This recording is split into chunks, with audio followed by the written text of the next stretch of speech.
Yeah, so good afternoon, students. So,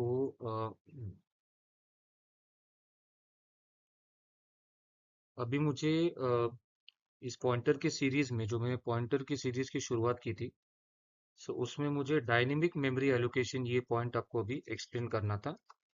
dynamic memory allocation in C language.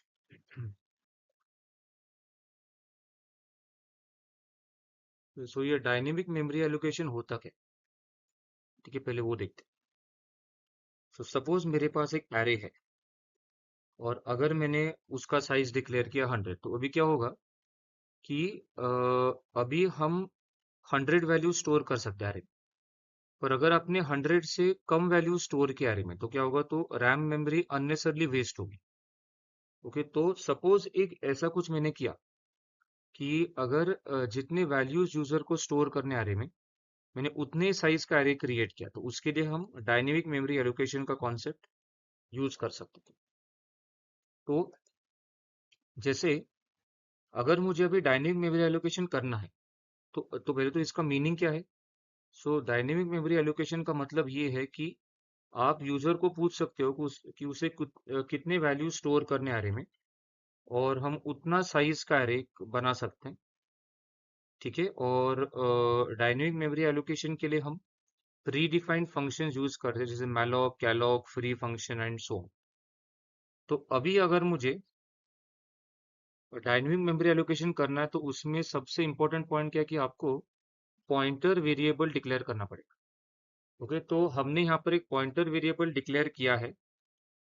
Okay, और जो पहला dynamic memory allocation का function है वो मैलॉक होता है। ओके, तो अभी ये मैलॉक कैसे वर्क करेगा, सपोज मैं लिखूंगा a इज इक्वल टू, पहले मैं यूजर को पूछता हूँ कि enter how many numbers to be stored in the array, और उसके बाद मैं n वेरिएबल में इनपुट लेता हूँ। उसके बाद मैं लिखता हूँ a equal to int pointer malloc n multiplied by size of int आएगा। और ये तो मैलॉक क्या होता है स्टूडेंट्स, मैलॉक एक प्री डिफाइंड फंक्शन है सी का, और जो मैलॉक फंक्शन है वो डायनेमिक मेमोरी एलोकेशन का काम करता है। ओके, तो यहाँ पर n की जितनी वैल्यू है और साइज ऑफ इन जो नंबर ऑफ बाइट्स में वो साइज रिटर्न करेगा, size of A pre defined function है सी में, उतने रैम मेमोरी का वो एरे क्रिएट करेगा। और जो एरे क्रिएट होगा उसका साइज n एलिमेंट्स का होगा, और जो एरे क्रिएट होगा उसका बेस एड्रेस a को असाइन होगा।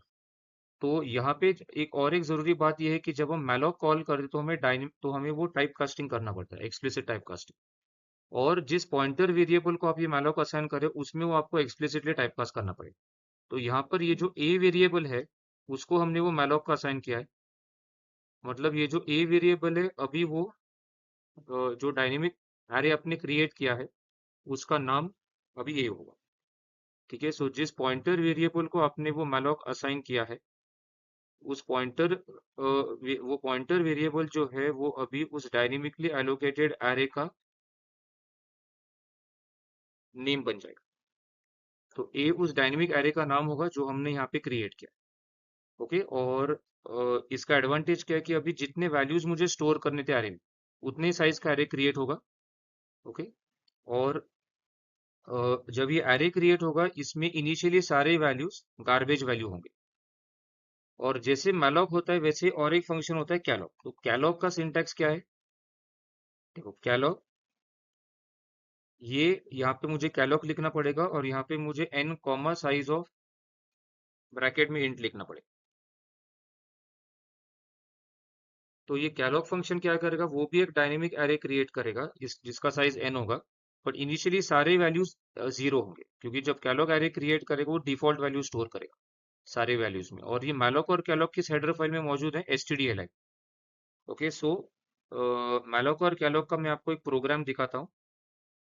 ओके, तो अभी जो हमने मैंने प्रोग्राम किया था 1D एरे का, या 1-2 मिनट में प्रोग्राम टाइप करता हूँ। Write a C program for creating array of size n elements and displaying the odd numbers in the array using malloc, और यही प्रोग्राम यूजिंग कैलॉग करता है बाद में।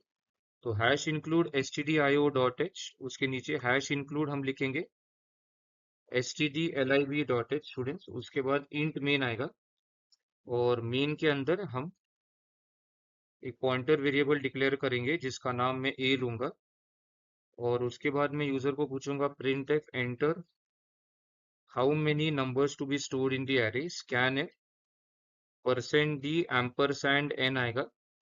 फिर हम एरे क्रिएट करेंगे a is equal to int pointer malloc n multiplied by size of int आएगा। उसके बाद हम यूजर को पूछेंगे printf enter the values 1 by 1, उसके बाद for i is equal to 0, i less than n, i plus plus, और यहाँ पे अगर मैंने पॉइंटर का यूज करके वो एक्सेस किया तो a प्लस आएगा। a प्लस आई मतलब address of element at index I, वो आपको याद होगा, उस एलिमेंट का एड्रेस रिटर्न करेगा जिसका इंडेक्स i है। और अभी हम उसमें जो ऑड वैल्यूज है वो डिस्प्ले करेंगे, तो यहाँ पे क्या आएगा, odd values in the array are.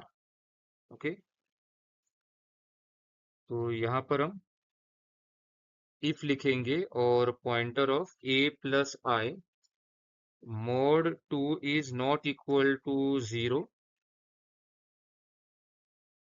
तो ये printf आएगा %d space pointer a plus I, और वो ब्रैकेट में है, क्योंकि मुझे एरे के एलिमेंट्स को पॉइंटर के थ्रू एक्सेस करना था, इसलिए मैंने ऐसे लिखा।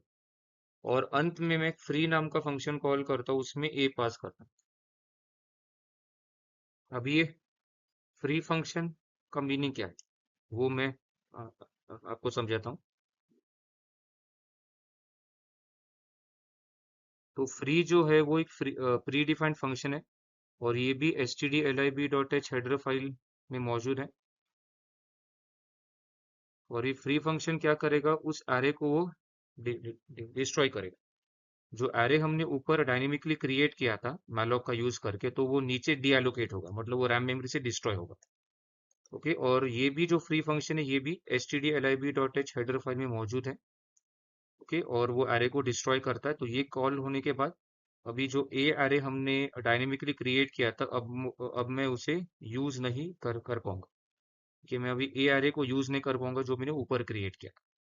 और इसको एक बार हम रन करके देखते हैं स्टूडेंट्स ऑनलाइन कंपाइलर पे,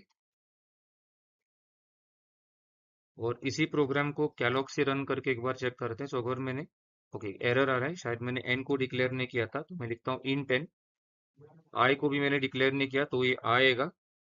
उसके बाद हम 5 वैल्यू स्टोर करेंगे, 10 9 8 1 2, देखो आए ना 9। और अभी यही मुझे कैलॉग से करना है, तो क्या करना पड़ेगा, ये कैलॉग आएगा और n comma size of int है।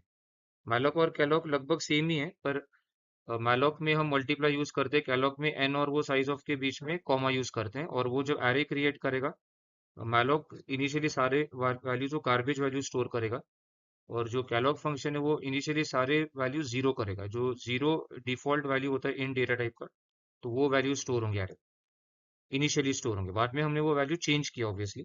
तो अगर मैंने 6 वैल्यू स्टोर किए, 9 1 3 4 9 7 या 5, ठीक है। तो अभी देखिए सारे ऑड नंबर्स डिस्प्ले हो चुके हैं। ओके, तो मैं उम्मीद करता हूँ ये डायनेमिक मेमोरी एलोकेशन वाला पार्ट भी आप सभी को क्लियर है। ओके, और अगर और आपको ऐसे बहुत सारे इंफॉर्मेटिव वीडियोस चाहिए प्रोग्रामिंग और कोडिंग के बारे में, सो मेरे डेफिनेटली यूट्यूब चैनल को सब्सक्राइब कीजिए, जहाँ मैं regularly coding related, interview related और करियर रिलेटेड वीडियोस अपलोड करते रहता हूँ। ठीक है, थैंक यू वेरी मच।